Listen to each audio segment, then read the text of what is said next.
অনুভৱ। তুমি মোৰ কাব্যকাননৰ এপাহ ৰক্ত গোলাপ। দূৰ দিগন্তৰ আৱেশ ফালি বতাহৰ বেগেৰে জুৰুলা কৰি কি সুখ পালা তুমি। আহিবা তুমি অমানিশাৰ ৰাতিত, য'ত থাকিব পপীয়া তৰাৰ স্নিগ্ধ জোনাক। দুবৰিৰ নিয়ৰে সেমেকাব তোমাৰ কৰতল। তথাপিও আমি দুয়ো খোজত খোজ মিলাই খোজ দিম। সুখ দুখৰ কথা পাতিম বতাহৰ বেগতো, বিজুলীৰ হুংকাৰতো নিৰ্ভয়ে তোমাক সাৱটি ধৰি বুকুতে জিৰাম।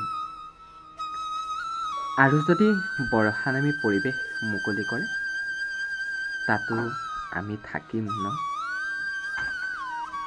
কিৰণৰ হেঙুলীয়া ভাৰ অপেক্ষাত, আৰু তুমি থাকিবানে মোৰ লগত।